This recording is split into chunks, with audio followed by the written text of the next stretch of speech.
Right.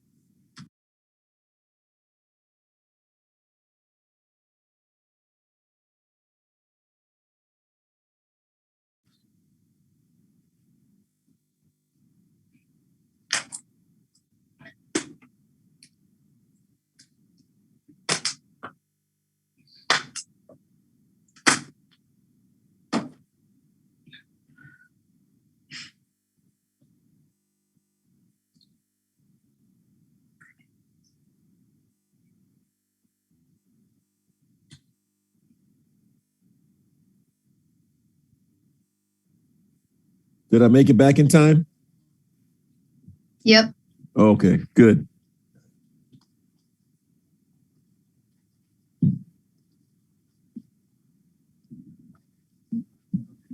Okay.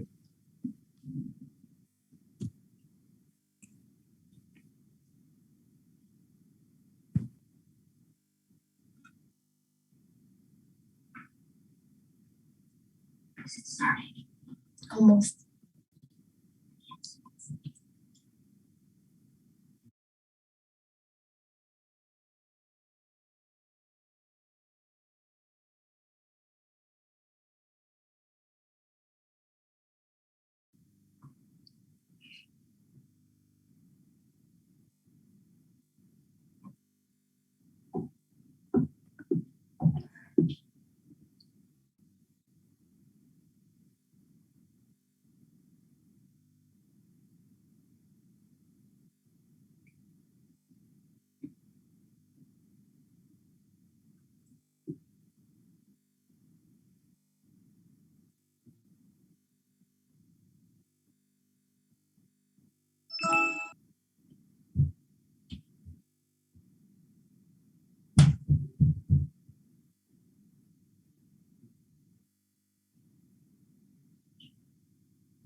All right.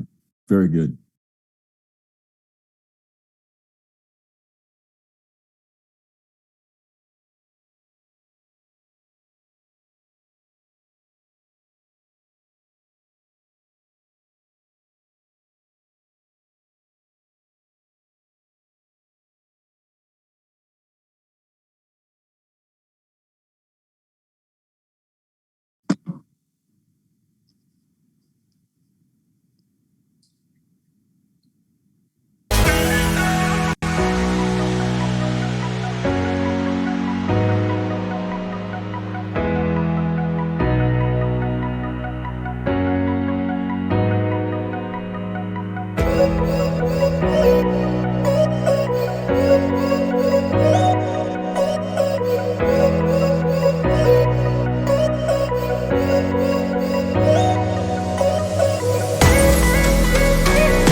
Hello everyone, welcome to the first ever Deep Dive show hosted by ARC. My name is Adonai and I will be your host for today's show. I just want to start off the show by telling you guys a little bit about who I am. I joined ARC a little less than a year ago, so when I was 13 years old, I'm currently 14 years old right now. And I joined ARC because I wanted to use my platform as a young Black girl to create a change in my community and hopefully create an end towards racism all over the world. I first noticed racism when I heard the horrifying news of George Floyd's death on my TV. Seeing the video of the white officer's knee on George Floyd's neck horrified me, and knowing that that happened in the city I was born in, Minneapolis, Minnesota, scared me. So I decided that I wanted to know a little bit more about what this actual situation was. So I asked my parents, my family, my friends, and I found out that George Floyd primarily got killed because of his skin color, and that if he was white, the situation could have been dealt with differently. And knowing that angered me. So I decided that I wanted to learn more about this thing called racism. And after I did some research, I found out that this thing called racism will continue to affect me in my daily life and my family and my friends, and has been affecting many people of color for hundreds and hundreds of years. Knowing that, I couldn't just sit down and watch this again and again. So I decided to take a stand and put myself in the path to becoming an anti-racist with ARC. And that's why I'm here today as your host for the first ever Deep Dive show. And I hope that throughout the show, I can inform and educate you guys to take a step on your anti-racism journey with ARC. So what exactly is the Deep Dive show? In this show, we will continue to build our conversations about educating racism and by educating you to take action on your anti-racism journey. We know the path to becoming an anti-racist isn't a smooth one, but throughout this show, we hope that we can help you accelerate your journey. Here we will take a deep dive into different topics, break them down, and have a healthy discussion on how these situations can be solved and improved upon. So for every show, we will have a topic or a theme that has to relate with racism and anti-racism.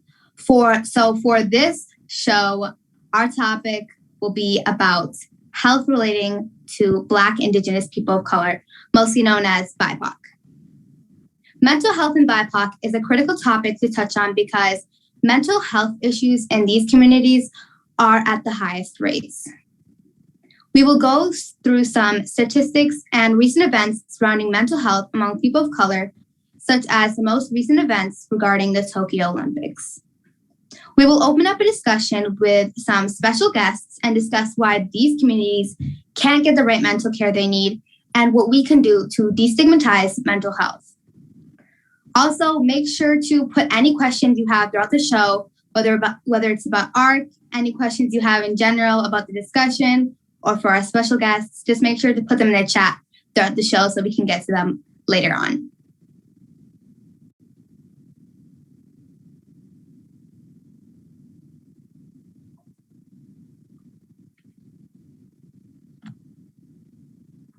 So for our first discussion, I just want to start off by giving our audience and our special guests some background info on this topic because I know it can be a bit broad.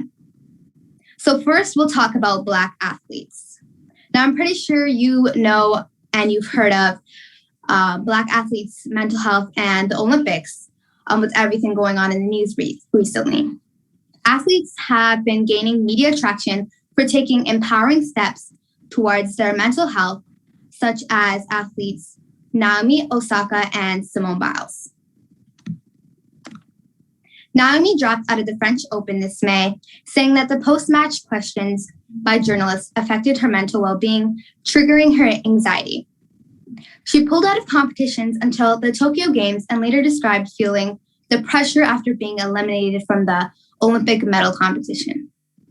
She even recently opened up about suffering depression for 3 years prior.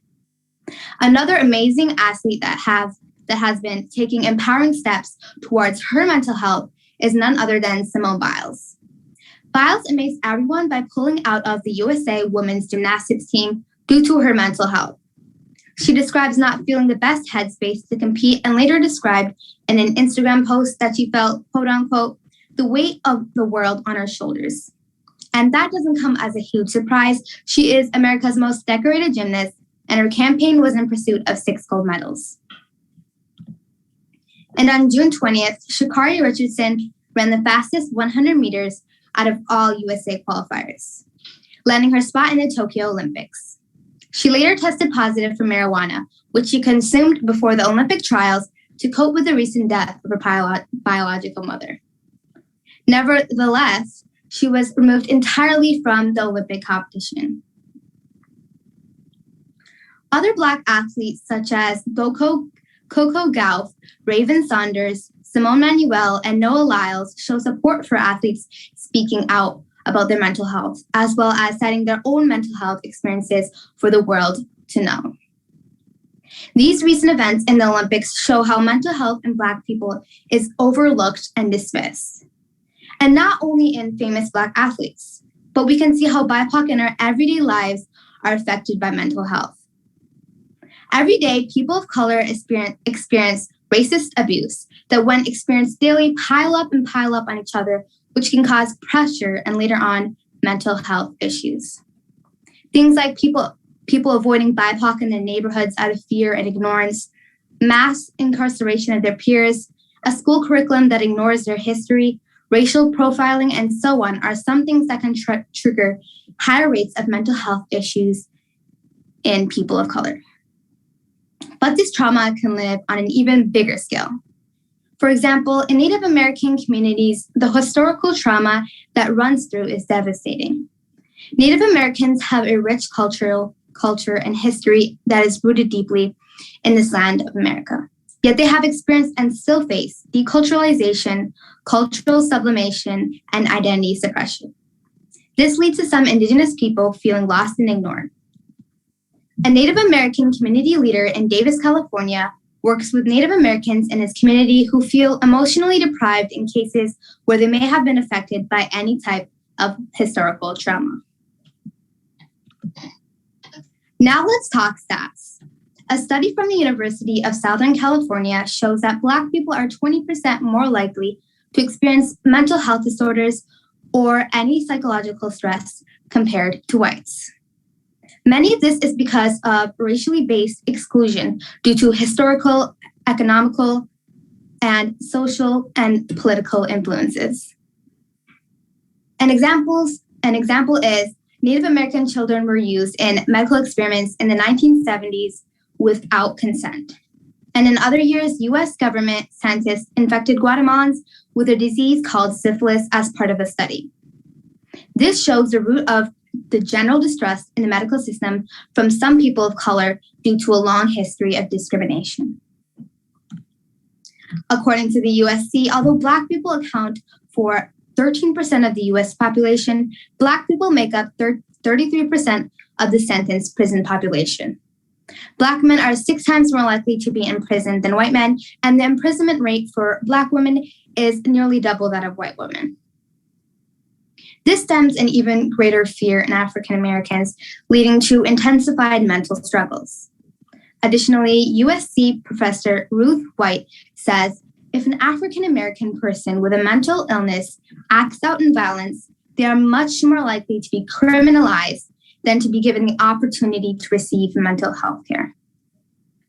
Nathan Green, a psychologist, states African Americans, Latina, and Asian Americans receive treatment of mental health challenges at 50 to 70% lower rates than white Americans in this country. This is a result of failures on individual and systemic levels. And due to the lack of representation in the mental health field, many are reluctant to see psychologists or therapists out of fear of cultural incompetence.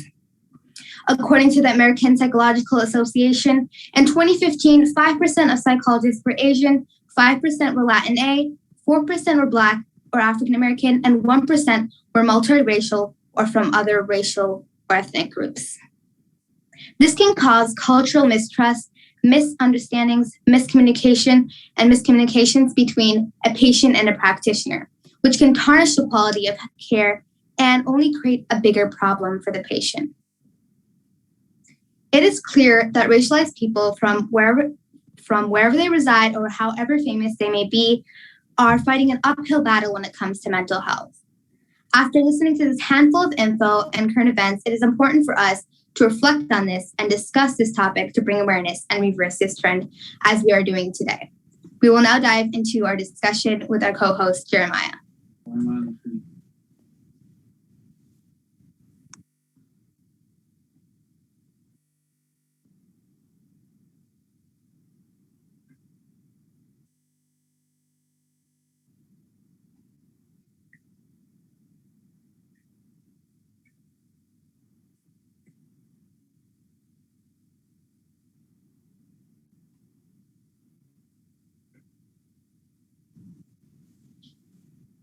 I am Jeremiah Cox, co-host for the DeepDive Talk Show. And thank you, Adonai, for all that, I want to say wonderful information, but it's really not all that wonderful. It's very disheartening. And I'm joined here today by Donzel Leggett, who is, of course, the founder of ARC. Thank you, Donzel, very much for joining us today. And I'm really grateful to be in the presence of both of you. And I'd love to just tee off this discussion by asking Donzel, what are your initial thoughts? I know we covered a lot of bases, so I want to just leave this open to you. What would you like to add about BIPOC mental health or racialized mental health that you think is important to touch on or reflect on? Yeah, first off, thank you, Adonai, for a, like Jeremiah said, disheartening information that was shared, but shared in such a splendid and wonderful way to help us grasp the magnitude of the situation. And Jeremiah and the other members of Jeremiah's technical crew in the background that are bringing the show to us, we appreciate you as well. You know, I think the first thing we should recognize is that whether you're white or a person of color, whether you're a man or a woman, you know, no matter who you are, unfortunately, our culture tends to stigmatize mental illness. And so whether it doesn't matter what you look like, people tend to make assumptions about you when you have mental health. And that causes some people to want to hide the fact that they have a mental illness situation. Now, one thing I think is really great about the younger generation that's coming up is they are much more willing. Now, you guys are members of that group, so you can correct me, much more willing to discuss these issues, much more willing to seek help, much more willing to be proactive to ensure that they treat their mental health as if it was an obvious physical health issue. Our society needs to do better. You know, when someone says, you know, my father has cancer, everyone rallies around that individual. If someone says my father has mental illness, you could hear a pin drop in the room. No one's helping. No one's coming over. No one's doing a drive to raise money, starting a GoFundMe page. That's the stigma that goes with mental health. So to have a world famous athlete like Simone Biles have the courage at the Olympics, the greatest stage in the world for an amateur athlete, where she was looking to make history, for her to admit this is hurting my mental health and to make such a public stand, not only was good for her, but good for other people like her and other people that don't even look like her, but that are afraid to talk about their mental health. For Naomi Osaka to do the same thing, to stand up and talk about, this is happening to me. I'm willing to pull out of one of the 4 major tournaments in the WTA Tour. That tells you how serious mental health is and how serious younger people are willing to say, I'm going to take a stand and let you know that something has to be done. And so what I would say is that we need to understand that in communities of color, as Adonai pointed out, again, although all people suffer this stigmatism, it's magnified when you're a person of color. You don't get the benefit of the doubt.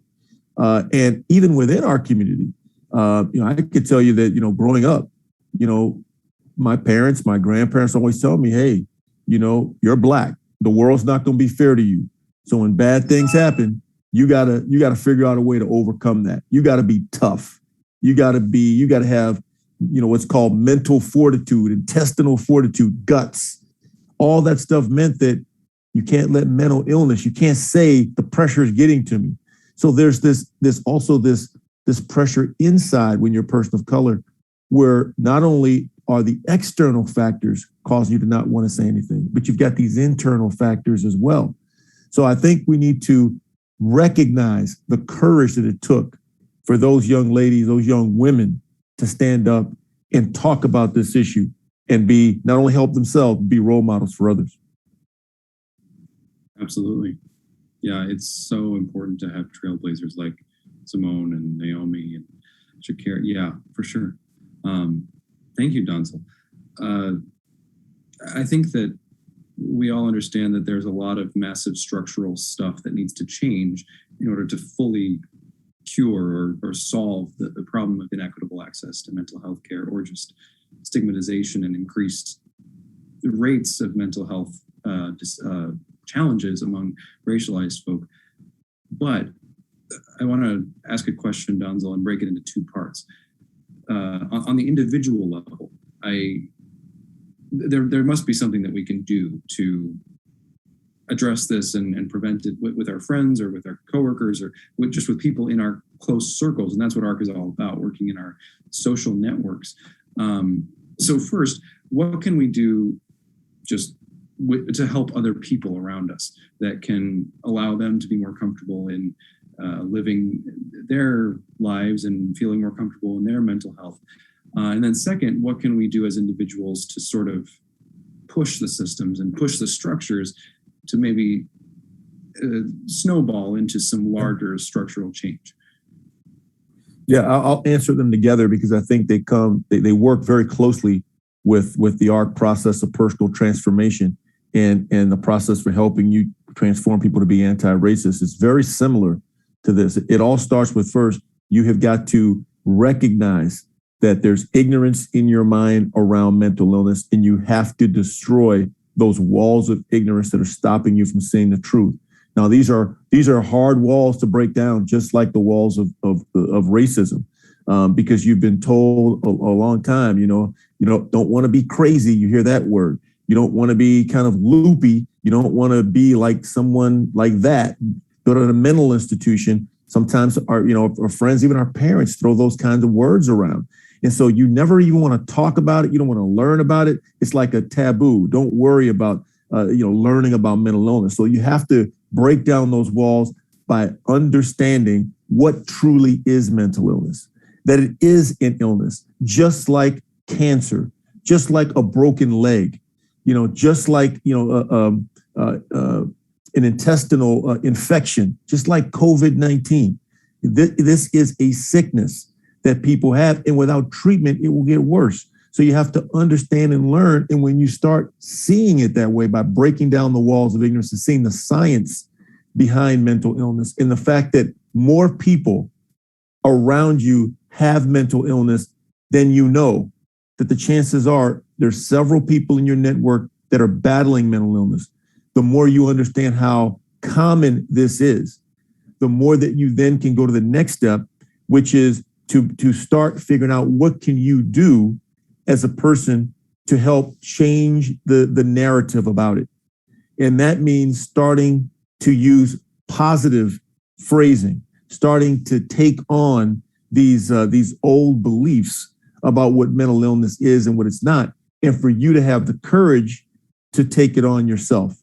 And again, that means, reaching out, sharing for one thing. If you have a mental illness, if there's a struggle, if you've had depression, and many of us have been depressed. If you have depression, talk about it. If you have a friend that you can tell is struggling, talk to them. If it looks like all your friends are fine, just bring the topic up. Just talk about the fact that, hey, I've been studying about mental illness, and I'm really concerned that there's people in our network and our friends, people that we could help if we were open enough to recognize that mental illness is something that all of us should be willing to help someone on, and start telling the stories and giving the examples. If we saw one of our friends, if their mother called us and said, hey, Jimmy broke his leg today at playing skating in a skate park, what would we do? Would we go to Jimmy's house? Would we bring Jimmy some ice cream? Would we hang out with Jimmy and bring a video game to him so he could, get over this broken leg and keep his mind off of it? What would you do if Jimmy's mother called and said Jimmy was diagnosed with depression? Jimmy was diagnosed with schizophrenia. Would we erase Jimmy's name out of our iPhone, out of our smartphone? Would we not be Jimmy's friend anymore on social media? Would we start treating Jimmy as if he's really not a person? Or would we do the same thing that we would have done if he had a broken leg? Would we rally around Jimmy? Would we go to his house? Would we learn about schizophrenia, about depression, so that we're skilled enough to help Jimmy as a true friend?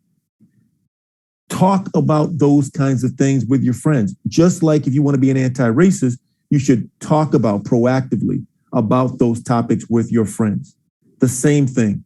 That's what we have to do to deal with this stigma and break it down so that people can get the help that they need, and we proactively can be the support network that people need. Yeah, for sure. All those things are so incredibly important, because it's terribly stigmatized to talk about mental illness, and it's hard to start those conversations. I've got one quick question, though, before we move into our next section. As it pertains to race and crossing barriers that may exist for one racial group that don't exist for another when talking about mental illness, because stigmas exist, and if you're going between racial groups, then there's cross-cultural communication that factors in. There's a whole bunch of factors there. So how can we, and it might be just on a case-by-case basis, but let's say that I'm trying to have a conversation with you, Donzel, my good friend, and you're struggling, and I can see it, but I'm not sure how to address it. How would I go about that? Well, if you feel like you've built a strong enough relationship, you certainly, can ask me, how am I doing? I noticed that, you're a little down. Is there something that I did? Is there something that I can help you with? If you're not sure, if you say, I don't know if I could really approach him on that, then, approach someone else that's close in the network to me, and engage with them. Hey, Tracy's my wife. Tracy. Tracy, I'm noticing lately, Donzel seems like he's down. Is there something going on? Is there something that I could do to help? And see if she's seeing the same thing, if that other person's seeing the same thing. If you don't have access to other people in the network, again, use your resources to start to say, okay, let me do some research on this and see if some of the symptoms I'm saying make some sense. And then come back when you feel a little bit more educated. Ultimately, whether it's taking on racism, taking on mental health issues, it comes down to, do we have the courage to act? That's really what it comes down to. Now, what you got to be careful of doing and not do, and this is where, race becomes a factor. When when a white person is not sure if a black person is acting strange or they don't really know, if they call the police, that could be a death sentence. If they call the police, if it's a white person, again, I'm not saying that in both circumstances that it wouldn't end in some sort of a confrontation that's violent, but the chances of it escalating much faster based on race are much higher. So if you do feel like you have to get other people involved, use, there are now hotlines for when there's a potential mental illness situation that you can call the right resources. Do that. If you're not sure, again, do the research. This is not something that, again, you're not talking about a life-threatening situation here. You're talking about when you're just gauging, you see something's not quite right. If you're not sure how to approach it and you think that there might be help required, what I would say is start by, if you can talk to the person directly. If you can't do that, go to someone around them. If you can't do that, do your own research before you come back and observe. If you continue to see that things aren't going quite right and you can't, or you've tried to intervene personally and you don't see that it's making a difference, then seek additional help. But make sure you understand what the potential ramifications could be. And that's where people run into trouble at times. And that's because that's where race comes in. The assumption is when there's a person fighting mental illness, that is a person of color, the assumption of force needing to be used and danger is much higher. And those tend to end much more frequently in violent confrontations that are unnecessary and lives are lost. Yeah, great advice. Thank you, Donzel. Well, we're going to wrap up this section. And to the audience, thank you for some of your questions. I see them coming in. Keep them coming. We've got a section in the end where we're going to wrap everything up with answering your questions. And so we want to hear from you and we want to engage this discussion with more than just the three of us here. And for everyone else who's watching, we encourage you to seek out these organizations and support networks that Donzel was talking about. Make sure you find a list of local groups that you can reach out to in a crisis or that you can contact for help with a friend. And also you can support them with your time by volunteering, or if you have excess money, you can donate to them. These are all great things that we recommend doing. And yeah, just get connected and don't feel afraid to reach out.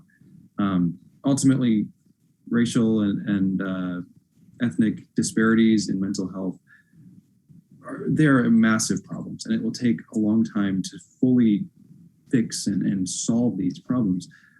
But we can accelerate that change if we all just take one small step every day in our communities for one person or two people.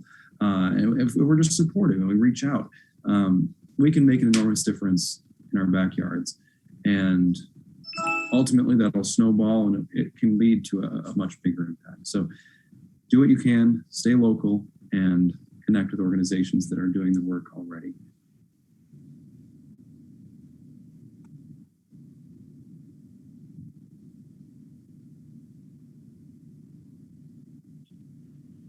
We will now lead our second discussion for today's show, which will be about healthcare. We will discuss how higher healthcare costs and the healthcare system is affecting BIPOC.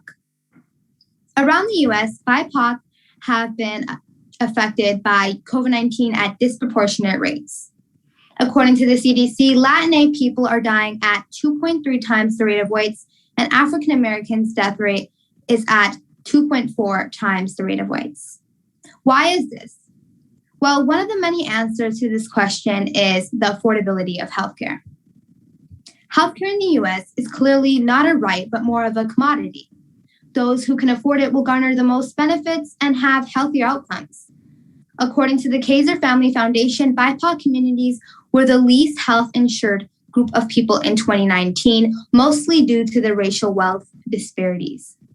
Nearly 1 in 4 US citizens are skipping medical care due to the cost. Journalist Kayla Hui from Anti-Racism Daily says, high healthcare costs, especially during a pandemic where a scarcity of resources exists, is what makes the US healthcare system inequitable and systemically racist. According to the CDC, the use of preventative health screenings has been low among BIPOC and the uninsured. But if the US adopted these preventative measures, around 100,000 lives could be saved each year. Not having constant healthcare can cause stress in low-income or BIPOC families. In fact, in 2018, according to the American Psychological Association, 66% of US adults said the cost of health insurance was a stressor towards them and their families. If the US had given all-inclusive healthcare coverage, 137 million people wouldn't have to struggle to pay for any type of medical bills, be in medical debt, or deal with any other medical hardships. Healthcare inequities in BIPOC have been around even before COVID existed, but this period of time helped us notice that high rates at which people of color are being impacted by the costs of healthcare and other injustices in the healthcare system. Now we will hop into our second discussion with Jeremiah leading.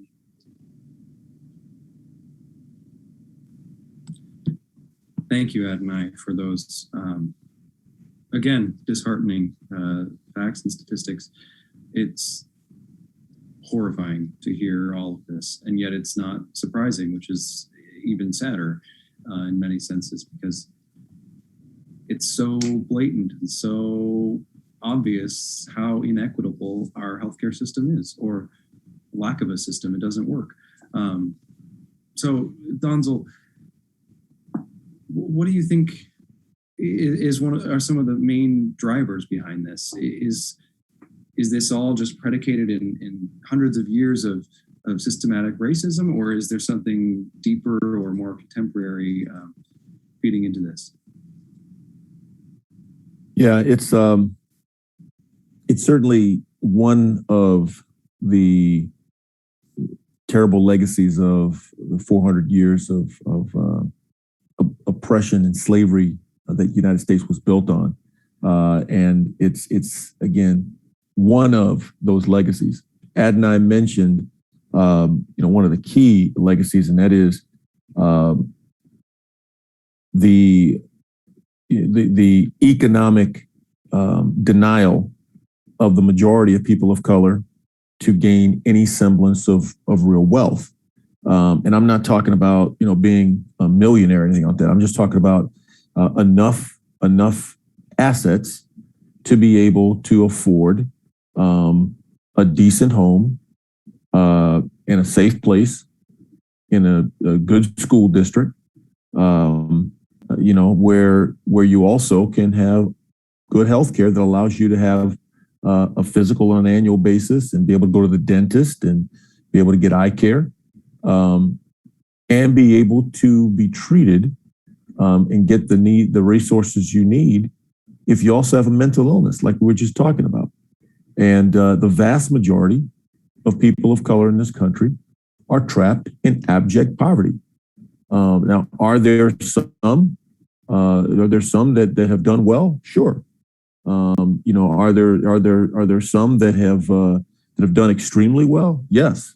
But the vast majority of people of color, in particular, Black African Americans and Latina Americans, are trapped, and Native Americans are trapped in abject poverty, and that abject poverty manifests itself most readily, most clearly, in the fact that again, some of the statistics that Adonai mentioned, high prison rates, low education rates, and high mortality rates. So that's just a reality. If you don't have the resources, you can't afford what should be rights in this country, like healthcare. So that's one. Two, we were redlined out of the neighborhoods where most of the resources moved to. So at first, most resources, stores, hospitals, doctors' offices were downtowns. As African Americans moved in, the government redlined them into certain areas and started incenting most white people to move to the suburbs. More hospitals were built in the suburbs, or at least more quality hospitals. Certainly, there's still some in the downtown areas, but there's fewer and they're overcrowded. Most of the good doctors, their offices are in the suburbs. So there's access is the other issue. So not only don't you have the funds, but you don't have access. And then there's something else Adonai mentioned with it, which was experimentation.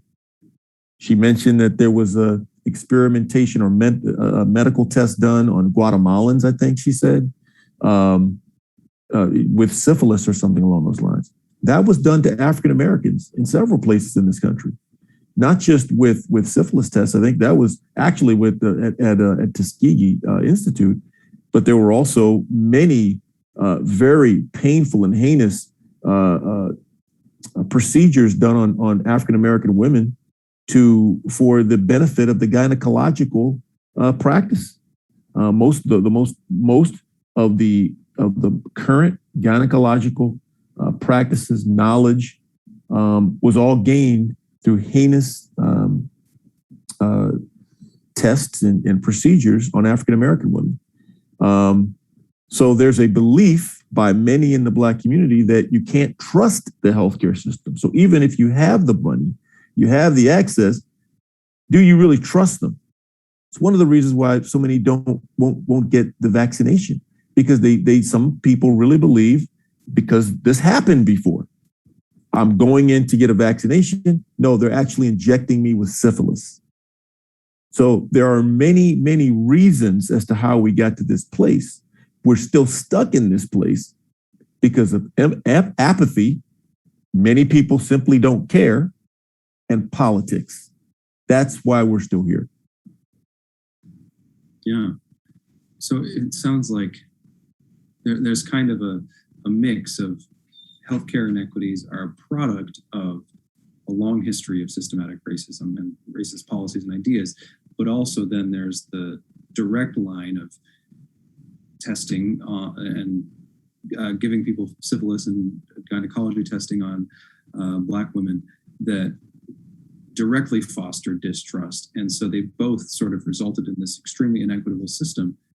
So I'm wondering if the best way to combat this then is to start, well, like if the goal is to get equitable healthcare, do we try and start with giving people access, or do we try and start with something else related to healthcare, or do we just go to the roots and try and eliminate social biases and then let that naturally turn into healthcare access later on? What do you think is the best approach there, or something that I didn't even mention? I obviously don't have all the answers. Right. Well, start by joining ARC and help us eradicate racism and create a racism-free world. That's what we got to do, which is about destroying systemic racism in the United States and electing the right officials in office to pass the right laws to ensure that we create equitable living standards in this country. That will help everybody. It won't just help only people of color, it will help everyone. That's what we saw with the Affordable Care Act. The Affordable Care Act, I mean, again, Adonai gave you the stats. The majority of people who are without health care by percentage of their race are African Americans, Latino. But the majority of the people without insurance overall are actually white people. So if you give more people insurance, if you give them greater access, a lot of white people benefit. A lot of people, there's only a few percentages of people who actually have the resources in this country. Most people in this country are struggling for resources. So equalizing the playing field in terms of giving everyone access to healthcare is a good thing for everyone. All right. But at the same time, there does need to be a strong concerted effort to educate people of color in this country around how healthcare can work for you. But you can't educate them without bringing access. Then you got to make sure the access is from doctors and healthcare professionals who actually have the patient's well-being at heart. You know, I can't tell you to go to the doctor. You go to the doctor and the doctor's mean, and everything he does is painful. It doesn't really help you in terms of, okay, we're going to draw blood. He just sticks you're never going to go back, right? You're going to say, why am I going to go there? I would rather deal with my problems. So you got to make sure that as we increase access, we're ensuring we're also educating doctors and nurses. They're humans. They're not perfect. They're not gods. We can't look at them that way. They need to be educated as well and prepared to serve everyone, no matter who they look like, who they love, or anything like that. but we have to educate people of color that, hey, healthcare is about extending your life. It's about improving the quality of your life. It's about ensuring that you're here for your family. And we have to also encourage, again, continue to share with our communities. It's a good thing for everyone. If people are more healthy, all right, they don't actually have to have more serious procedures. The more preventative care they have, the more chances there are that they're going to not have very expensive long-term care. But again, the problem is we don't provide access. People don't get preventative care. They ignore issues. And by the time the issues get discovered, they're major issues. That's what we're trying to do. Help people avoid these issues. Help people get the care that they need early on. And again, we can't forget about mental illness. If you're living in abject poverty, if you're subjected to a racist system all your life, and you already have mental illness, do you think that's going to be helpful? Especially if you don't have treatment. So providing access, ensuring that we have trained professionals who care, and then educating people to take advantage of that access, they have to happen in parallel. Yeah, for sure. Thank you, Donzel, again, for all of your thoughts. At this point, we're going to transition into our next section, but I want to remind the audience once again to put your questions in the chat. A few more have been popping up. We're going to get to those in just a few minutes. But if you have more that you want us to talk about, please, we'd love to hear from you, and we'd love to rope you into the discussion here. But while those questions are coming in, I'd like to do a little BIPOC highlight. We have a section that we're going to do. So just an intro on what this is. We've talked a lot about a lot of challenges that are facing the Black diaspora, and we don't want to leave it at that, because during each episode, we want to share a moment of Black joy as a form of alternative resistance, really, as a glimpse of what our anti-racist futures can look like. And in this first episode, I want to share really why Black joy is so important. And I'll do this by sharing a story of a Black activist group in California. During Black History Month this year, Voice of Orange County reported that a group called Upset Homegirls of Fullerton, California, challenged their city's racism in a very unique way. Instead of congregating with punctual signs and clever chants, the Upset Homegirls gathered in front of Fullerton City Hall. They played a curated playlist of Black artists and invited people to dance. This was all an effort to represent Black culture as more than the oppressed and trauma-inflicted culture that was often represented in their town's media. Instead, they were trying to represent Black culture as beautiful and graceful. And the Upset Homegirls celebratory display was their form of alternative resistance, of humanizing themselves in their white community's eyes. And this idea of Black joy, or the lack thereof, really has some dangerous implications. Because as California State Fullerton African American Studies professor Natalie Graham once related in the story, she asked her students what it meant to be a Black man. And many of them responded with words like pain, strife, challenge, struggle. Not one of them responded with a joyful word like happiness or light or pleasure, beauty, anything like that. And so as Graham says, well, when you think of a person as fundamentally angry or fundamentally aggressive, it's a lot easier to justify hurting that person or diminishing that person's rights or even killing that person. So there's this really powerful thing that we're saying, no, Black people are joyful. They're not angry. And that's what we're really trying to get at here. In future episodes, we hope to spotlight BIPOC viewers' moments of joy and ARC coalition members' moments of joy, because this is important to look at. And it's an alternative form of resistance, because this isn't something that gets clicks. It's not reported on by mainstream media because it doesn't sell. But Black people, Latin people, Hispanic people, or Indigenous people, Asian, everyone is joyful. We're all human, and we have to showcase that. So we'd love to hear from you. If you have a story that you'd like to share of yourself, a coworker, a neighbor, make sure you have permission if it's not your own story. But send it to us, and we'd be happy to share it on an episode in the future. You can contact us via our direct messages on Facebook, Twitter, Instagram, LinkedIn, TikTok, whatever platform you like, or you can email us. Use the contact feature on our website, joinarc.org, joinarcc.org. Yeah, we'd love to hear from you. And at this point, we're going to jump into our Q&A that we got questions from you. So we're going to respond to your questions.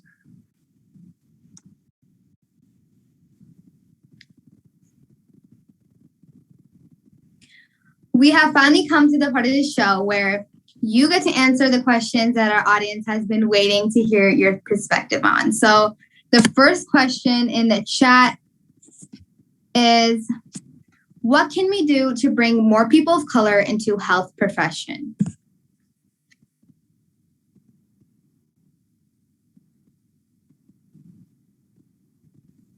Anyone of you guys can answer. I was going to say, is it intended for me or for Jeremiah? Both of you guys, anyone who has to answer. Yep. You know, I think that the first thing is to ensure that the role models that are already in medicine, that they're known so that young children of color, particularly Black children, can see that, yes, that's possible, I can get there. When they see someone who looks like them, it creates a mental model that says, I can make it there. So I think that's the first thing. The second thing is to create the support structure in our school systems to nurture curiosity and to provide, children the opportunity to see, here's a support structure to help you. And that includes teachers looking at Black children and encouraging them to take science, encouraging them to be interested in biology, not just encouraging them to go play basketball or go play baseball or those kinds of things, which does tend to happen. The third thing comes down to parents. It takes discipline to nurture that curiosity in young people from an education perspective. And parents have to take it upon themselves to sacrifice, to make sure you can't afford a tutor, but you can put the time in yourself. You could find friends that are willing to help you if your child is struggling, with higher level biology or with calculus or something along those lines. If you're working 3 jobs, with many people of color are, always finding ways to ensure that your child has an opportunity, even if it's calling the school, making sure that you're getting the support that you need. And then it comes down to the state providing scholarship money, specifically for kids that can't afford it. Now there are some kids that can, and they just need to see that they can get there and be incented to get there. But there's so many kids that are smart enough that can get there, but they simply don't have the support structure. And to me, it's about, what we do in terms of our society, show them the folks who can make it happen, show them the role models. It's about their parents, it's about the schools, and it's about the state providing incentives and providing opportunity for young people to get there. Yep, thank you for that. Jeremiah, do you want to answer? Yeah, obviously I'm not anyone of a racial identity, so I don't know exactly what the answer to this is. But at risk of being completely wrong, I want to speculate that I feel like fixing the systems of healthcare and particularly the ways in which we teach people how to practice medicine could make access into the healthcare field a lot more accessible. What I'm thinking about is a lot of medical textbooks that teach that Black people have a higher pain tolerance or things like that are completely based on racial biases and aren't really biologically accurate or anatomically accurate, I suppose, but that are still like biases that med students accrue from med school and then thus influence their practice in the field or in hospitals. I feel like if we could address those problems, then we wouldn't have to force racialized doctors and practitioners and nurses to sort of be catalysts for changing those things. Then we could just let them be doctors and nurses and physicians assistants. and I don't know what that would be like because I'm white, but I'd imagine that would make it more natural and feel a lot more comfortable to enter the field. I don't know. What do you think about that, Donzel? I think it would. I mean, there's a survey that says 11% or 12% of graduating med students, or I think first doctors in the first 10 years, still believe that what Jeremiah said is true. That Black people have higher pain tolerance or something like that, which makes no sense at all. And that's why I always reiterate: doctors are humans; they're not gods. They can be good people; they can be bad people. So don't put it's great doctors go through training, but they can also be racist. And so this is why I do think it's important to incent more kids of color, especially Black kids and Latino kids, and Native American kids to pursue a medical profession. And as I said, I think that it's a combination of several different things. It starts with they've got to see the right role models. Their parents have to be willing to sacrifice and nurture that sense of curiosity. The schools have to let go of their racist, it may not even be conscious, but their subconscious biases. And the state needs to enact processes to encourage more young people into the profession and fund more HBCUs to have more fully funded and accredited medical doctor programs.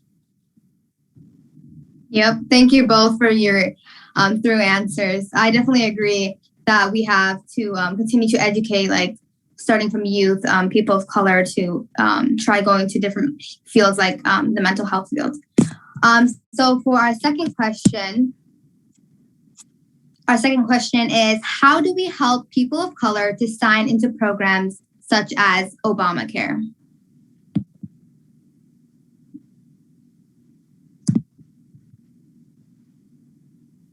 Yeah, I take it really quickly. I know there's a lot of questions. We'll run out of time, but to me, it's about educating people on what Obamacare is, because I think still there's some people that don't really know what it is.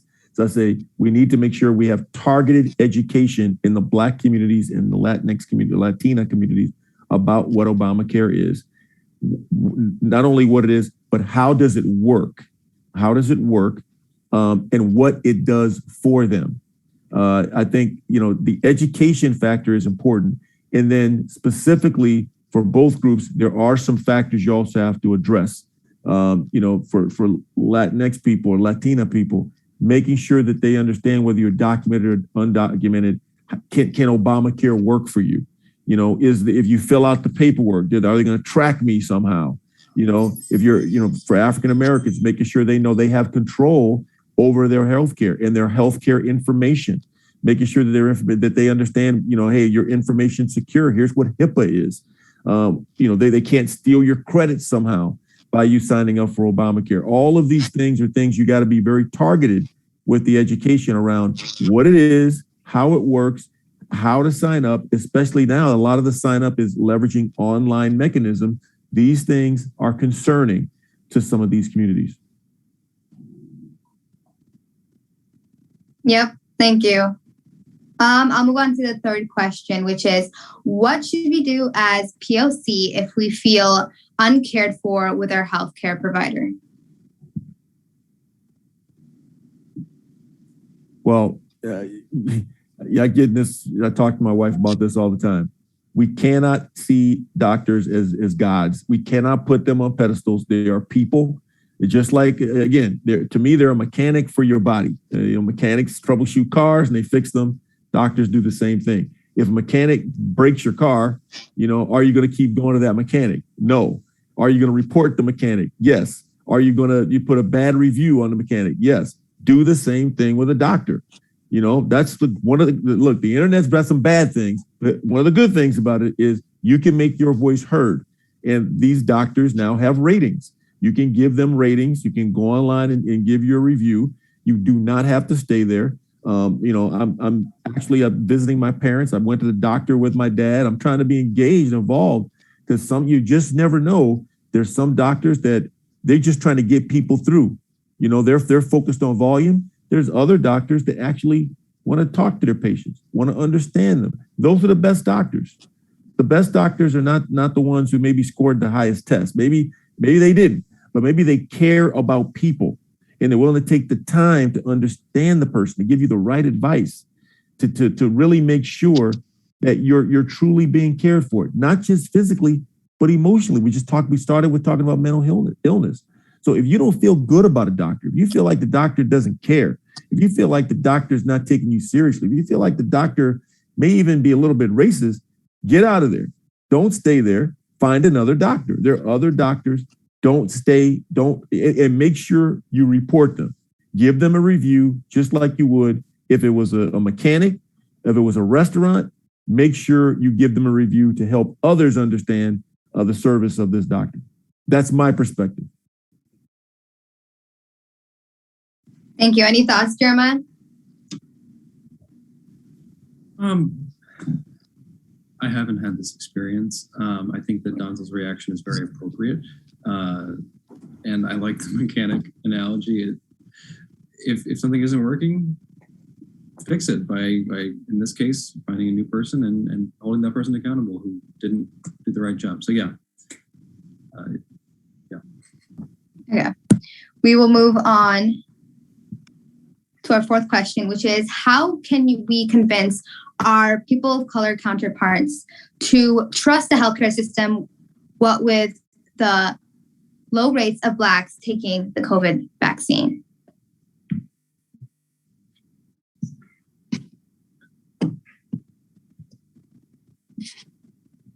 You want to take that one first, Jeremiah? Yeah, it's a challenging one. Honestly, I've struggled with this on a personal level with some of my Black friends who have been very, very skeptical of the COVID vaccine. And I have some friends who still have not taken the vaccine. And I've just had to stop hanging out with them in person. And what I've tried to do, I can only speak personally because I don't really know how to do this systemically. I've just tried to present as much factual information as I'm aware of. And though it's not approved for, it's not FDA approved, it's approved for emergency use. So that means that it is safe now. And we know that it's safe. And talk about my experience getting the vaccine and how sick I did not get, all these sorts of things. Ultimately, I think it's just getting back to facts of science and reiterating things that Dr. Fauci has said, that all sorts of factual data at this point has pointed to that the vaccines are effective and safe and a great way to prevent further spread of COVID. Donzel, I feel like you probably have a much more comprehensive answer. What are your thoughts? Well, the first thing is we have to remember that 50% of the United States refuses to take the vaccine. That's 150 million people. Now, some of that's children, so let's round it down to 100 million. Even if you say, well, but there's some people that want to take it, but they just couldn't get there. It's okay. So maybe there's 70 million that refuse to take the vaccine. Some of them are Black, some of them are Latinx, some of them are Native American, but there's a lot of them that are white people that are also refusing to take the vaccine. There's a lot of reasons. The number one reason is politics, unfortunately. And it's very, very sad state that our country is in, and where class politics, tribal politics are being used to fan the flames of racism and fan the flames of anti-science, which makes none of these things make a lot of sense unless you're on the other side. I've used this analogy many times. I could hold a quarter, and you're looking at the head side, I'm looking at the tail side, and someone says what Donzel's holding, and you say he's holding the quarter. You say what side? You say heads. I say no, I'm holding the tail side. We're both right, but we're both seeing it from our perspective. So the people who are refusing to take the vaccine, whether they're people of color or white, whoever they are, they actually believe the things that they believe. They believe them. They believe that, some of them believe that, the virus was created by the Democrats to reduce Republican population. As ridiculous as that sounds, people believe that. they see the head side of the coin. There are some Black people that believe that, this is the syphilis all over again. They believe that it happened to them. So it's going to be very difficult. Just like Jeremiah said, I have friends, I have family. You got to talk to them over the phone and try to convince them, try to talk sense to them.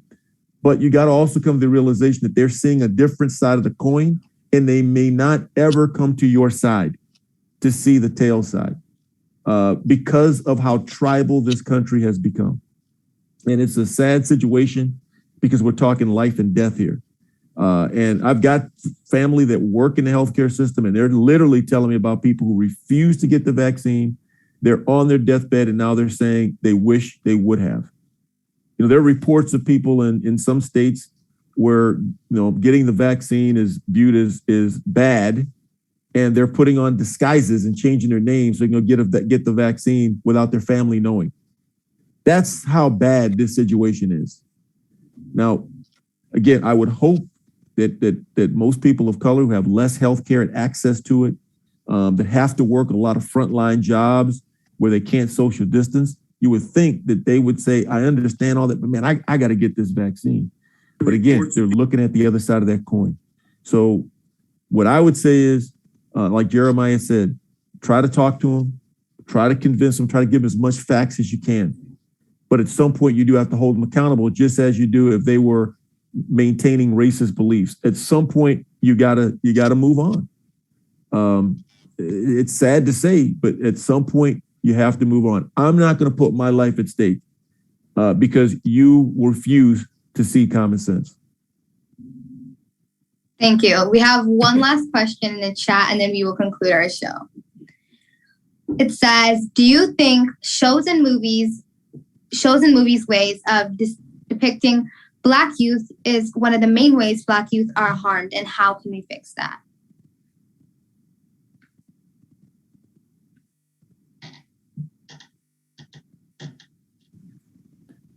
I would say yes and no. I would say yes and no. I would say yes from the standpoint that without a strong support network, parents, brothers, sisters, aunts, uncles, friends that are always raising you up and talking to you about reality, what the real world is, and building your confidence. If you have that around you, you can see these things, you can hear bad lyrics and understand that is a movie. Even if you're a little kid, you can understand that. If you don't have that kind of support network around you, then yes, there's no doubt it will harm you because you don't see the other side. If you have doctors in your family that are Black, if you have professionals, if you have guys who are plumbers, your dad's a plumber, he goes to work every day, he works hard. You have those folks, those role models around you. Your mother is working every day. She's with you. Your parents are together. All that stuff, if that's around you, you have support, and you can see, okay, that's not real. But if you don't have those things, these images can be destructive because you don't have those role models around you that tell you, okay, that's not the way it is. So yes, they can be damaging. How can you fix it? I think obviously depict more real Black people, because as Jeremiah said with his joy piece, my mother, I'm here at my mother's house, there's 3 nights of the week, she's on a prayer meeting. She's on a prayer group meeting. My sister runs the Boys and Girls Club of the Florida Keys. That's what she's got kids there's 2 girls that have come through our program that are Black girls. One is the drum major of the band and the vice president or the president of student council. The other was the president of the entire student body. Why aren't they, put on? Why isn't Adonai? Well, they need to make a show about Adonai. Get the Adonai. Well, hopefully this one will blow up and it will be that way. But we need those to be shown. And if majority directors aren't going to show, we need people like Shonda Rhimes to do it, like she did that show Bridgerton, which took colonial period that usually you see in England, and she put a multiracial cast in it. We need the guy like the folks that did Black Panther.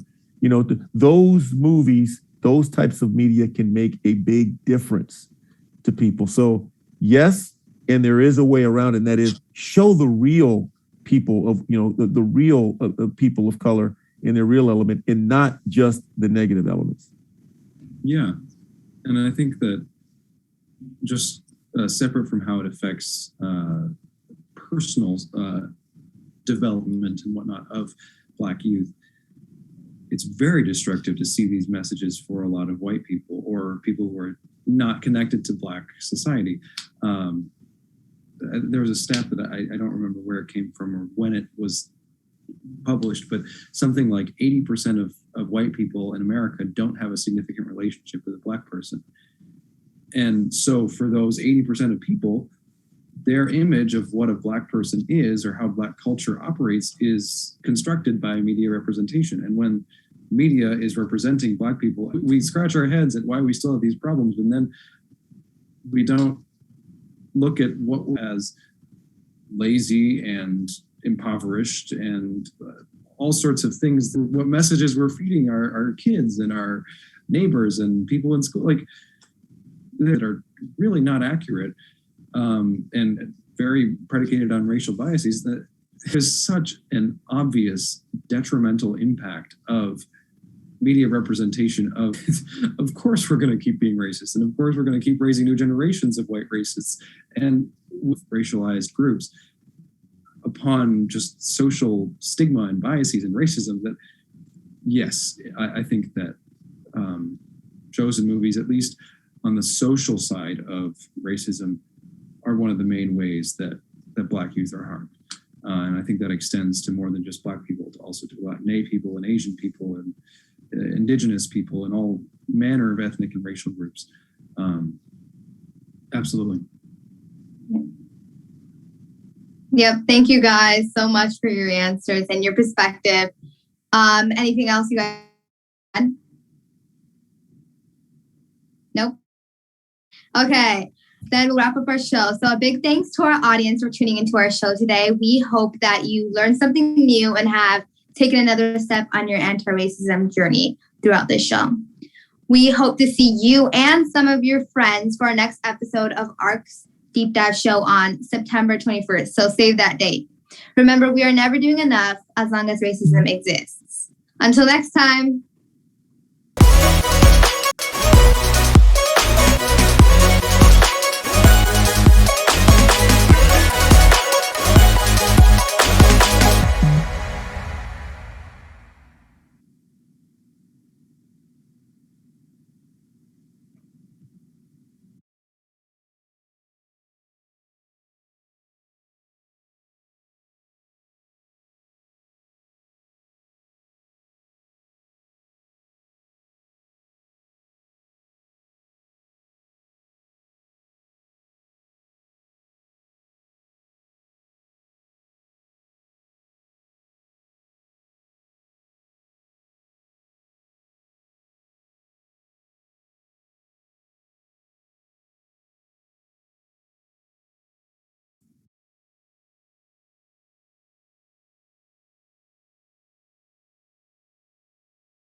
Wait.